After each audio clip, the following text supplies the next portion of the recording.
Have you ever felt like a fraud, a total fake, like you don't belong where you are in life, and it's only a matter of time until you make a mistake and show everybody how stupid you are? I know I have. This is called imposter syndrome. Here are 10 celebrities that you may think have it all together, but as you will see when the cameras are off, they explain how they really feel. Tom Hanks. Look, the title is Lucky Guy. It's about somebody who is almost good enough to deserve what he achieves. I still feel sometimes that I'd like to be as good as so-and-so actor. I see some actors work and I think, I'll never get there. I wish I could. Penelope Cruz. I feel every time I'm making a movie, I feel like it's my first movie. Every time I have the same fear that I'm gonna be fired. And I'm not joking. Every movie, the first week, I always feel that they could fire me. Michelle Pfeiffer. I still think that people will find out that I'm not very talented. I'm really not very good. It's all been a big sham. Maya Angelou. I have written 11 books, but each time I think, uh-oh, they're gonna find out now. I've run a game on everybody, and they're gonna find me out. Mike Myers.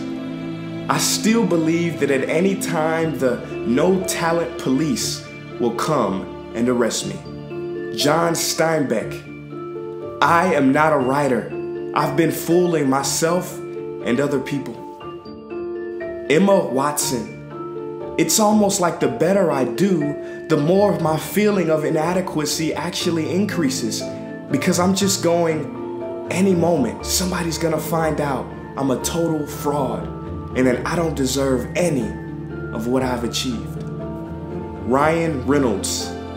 I went to a lot of events this year because of Deadpool. So you get into the tux and try to act like a grown-up. But to be honest, I still feel like a freckle-faced kid faking it until I make it. Lady Gaga. I still sometimes feel like a loser kid in high school, and I just have to pick myself up and tell myself that I'm a superstar every morning just so I can get through the day and be for my fans what they need me to be. Meryl Streep. Why would anyone want to see me again in a movie? And I don't know how to act anyway, so why am I doing this?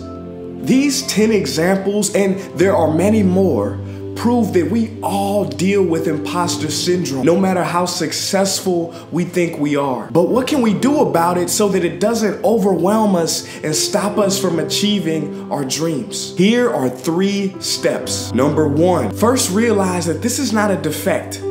It's totally human and natural to feel this way, and actually it may be helpful. Chuck Jones, creator of Pepe Le Pew and Wile E. Coyote, said that fear is an important factor of any creative work. Denzel Washington said that the last 5 minutes before you go on that Broadway preview, if you don't have that "what the hell am I doing here" feeling, then it may be time to quit. Step number 2, we have to be aware that this imposter syndrome is a conversation taking place in our heads. When we are mindful of our own thoughts and stories, we can build space away from them and question them so that we don't have to be controlled by them. Through questioning and challenging these thoughts with a rational rebuttal, we will clearly see that they just aren't true. Here's a pro tip that comes from cognitive behavioral therapy. Writing down the negative thought and having a rational rebuttal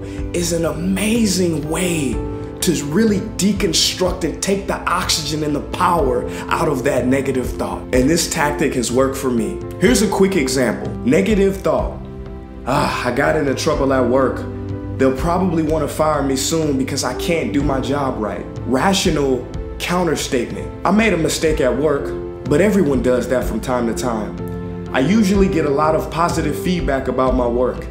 I'll be careful not to make the same mistake again. Tip number 3, the final tip. Keep reminders of success on hand. These can be emails from friends, families, supporters, accolades, or letters that you may have received. It can even be great to call a friend so that you can get a true perspective. Or even bookmark this video and play it during the times that you start to feel this way. Imposter syndrome is something that affects us all. I have seen it from everybody from doctors to students to lawyers to entrepreneurs. The truth is we're all winging it, and that's okay. The last trick that I'm going to tell you before I get out of here is a very helpful one. It is to respond to yourself as though you were responding to a little kid that is beating themselves up over the same problem that you are. The compassion that you give to that little kid is the compassion you should give to yourself. From one imposter to another. Peace.